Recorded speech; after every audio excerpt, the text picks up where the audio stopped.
Okay, okay. Let me see. Calling them. Oh, I'm probably gonna need some help. Okay, so how about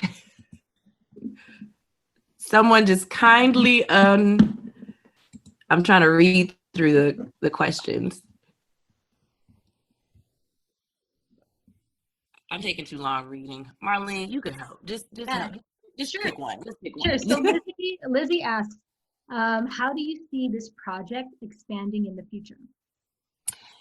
Thank you for that question. Several different ways that I'm actively working on now.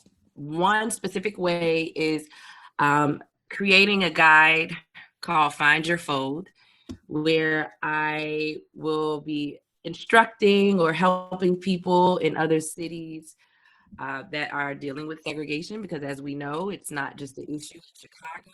Chicago is just an amazing microcosm of systemic issue that is throughout our nation, and a lot of people from cities, specifically Midwestern cities as well, have contacted me wanting to do a folded map. And so I really wanted to be able to create a way for people to apply folded map to their own location. Chicago is unique in our grid map, but you don't necessarily need a grid map to do folded map. Every place has a divide. Every place that's dealing with segregation has a divide. It could be one street, it could be a house, it could be a landmark. So I am going to create the folded map guide, the Find Your Fold guide, so people can learn how to identify their fold, their divide, and then apply the folded map process to exploring it in their own location. And then also I'm trying to create folded map in my other projects that you all can see on my artist website, tonikaj.com, as curricular resources for educators, elementary school, high school, and even collegiate, for them to be able to access all of my projects in one place, as well as lesson plans that I'm currently working to create with a lot of different educators from different age groups, so that they can just have that as a resource, because we all know teachers are just the amazing backbone of our country, of everything. Where would we be without our educators, without our teachers? And it's unfair that they often have to pay for a lot of the amazing resources that they use to teach our youth. And so my goal is to create uh, all of these resources for them to be able to access freely. So those are a couple of the ways that I'm going to be expanding folded map in the near future. You're getting a lot of love in the chat. Tonika, Kelly Mo wants to, I don't know why I keep calling you Kelly Mo, but I just like Kelly Mo. Kelly Mo Rosetta wants to work with you in Milwaukee. Lydia says she's been following your project at NPR for years now and love hearing you speak. Thank you. The next question comes from Wayne, and he asks, how did you get the people to meet their map twin? Yes. So this where, the process of a project. Well, the funny story is, at first, of course I had to identify specific blocks I wanted to focus on. So that's the map nerd in me, the urban planning, like really identifying the coordinates on the map that I wanted to bring together. So once I identified those blocks that I wanted to focus on, here comes the solicitation. I have to hope and pray that people will want to participate in this very weird project that was not known at the time. So I would go to the neighborhoods, the specific blocks, and I would write a handwritten letter explaining who I was and what the project is. And I would put it in their mailbox because I thought that was cute. I thought it was personal. People don't get handwritten letters.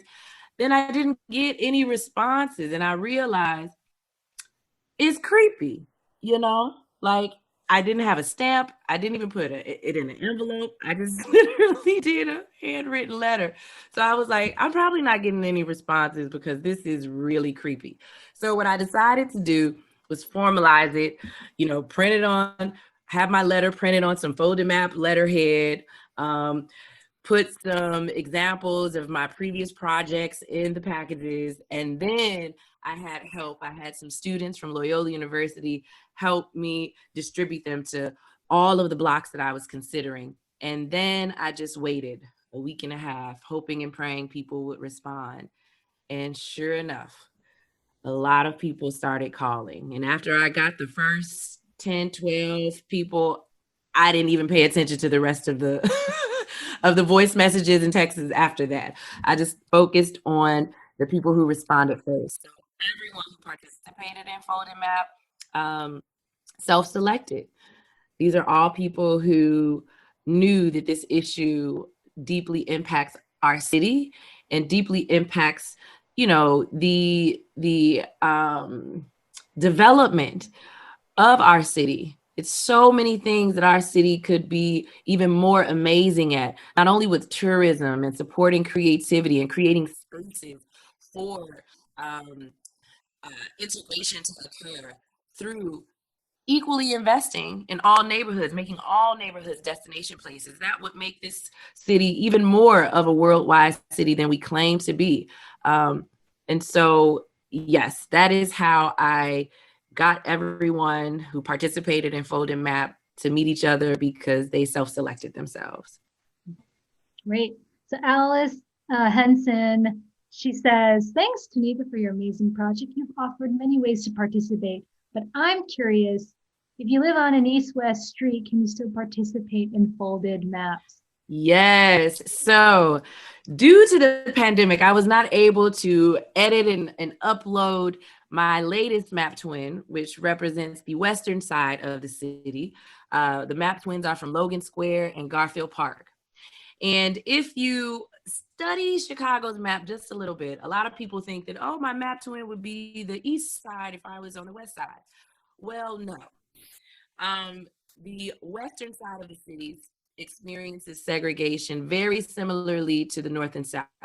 It's a north-south divide. If you think about going from Logan Square to Garfield Park, in just 10 minutes on Sacramento, Kedzie, in 5 miles, you literally go from a predominantly white neighborhood to a predominantly Latino neighborhood to a predominantly Black neighborhood.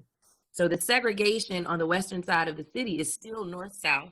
So the ways in which I had my Logan Square and Garfield Park map twins, twin, if you will, they both share the same 100 West. So if you're 3200 West, your map twin is literally just either 5 miles up or 5 miles down. So that is the way I invite people to find their map twin who are on the western side of the city. So it's not an east-west. It's literally who you share the same 100 West with, but just in another neighborhood that's different than your own. And an example of that is Logan Square and Garfield Park. So that's the way in which I invite people who are on the western side of the city to think about how they can twin with someone else in a neighborhood that's different than their own.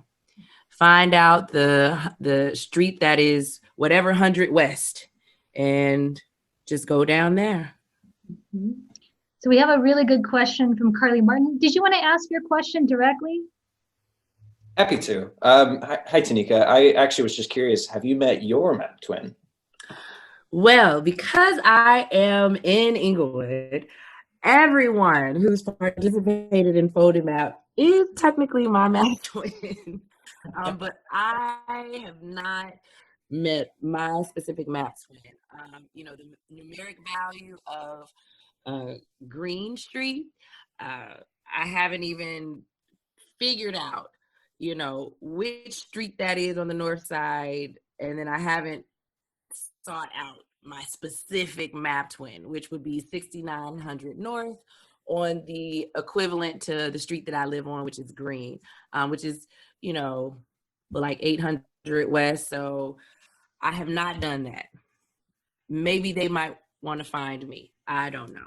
But I consider everybody who participated in Folded Map my map twin. Great question. Thank you so much, Cody. I'm going to bring the speaker to Carly Martin. You had a really great question. You want to ask? Hi, you're so inspiring. Thank you so much for all of the work you're doing. I would love to hear your perspective on how we can close the segregation gap as neighborhoods inevitably gentrify. Specifically, like how can we make gentrification more about blending communities rather than whitewashing and erasing existing communities? Thank you so much for that question, Carly. One way, and this is solely my opinion, one way we can begin to address the issue of segregation is by accepting a couple of hard truths.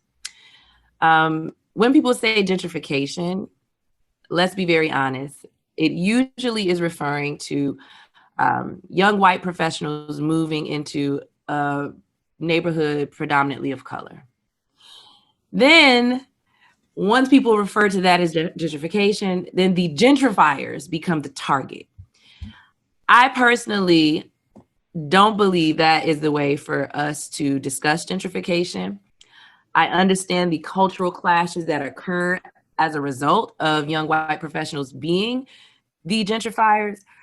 But when you think about it like this, young white professionals, like the people who live in the neighborhoods that they might move to, everyone is in that neighborhood because it's of interest and affordable to them. So that's a commonality. The problem is the hierarchy. And young white professionals can't really help that wherever they happen to move and find affordable and of interest, everything starts popping up that they like around them. All the stores they like, everything. And so in order to disrupt gentrification, one has to be aware that those changes occur because they arrive. However, it's not their fault that that happens. And so that's the solidarity that has to come with addressing gentrification. Resources, city development should not follow one population. And that is exactly what's happening. Everything that makes investment in a neighborhood happens usually tends to happen when a certain demographic, which happens to be young white professionals, move into a neighborhood. And that is not fair. And it's causing young white professionals to be the target. When really, it is our local government that is the target. Because young white professionals are actually being viewed as dollar signs. And because of that, they're going to have a certain reception for the people that are already in a neighborhood that did not get those same resources before they arrived. So it is a very classic situation of divide and conquer.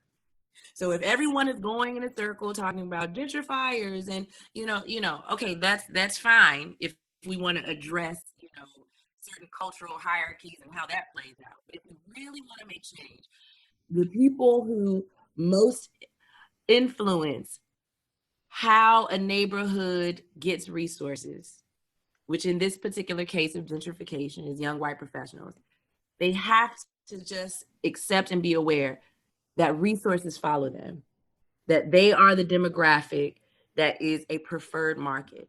And once that is accepted as the truth, then you can begin to understand why people who live in a neighborhood before young white professionals arrive feel a certain way. Then you can understand how to help and how to use your voice to amplify equity and justice. So that is my personal opinion about gentrification.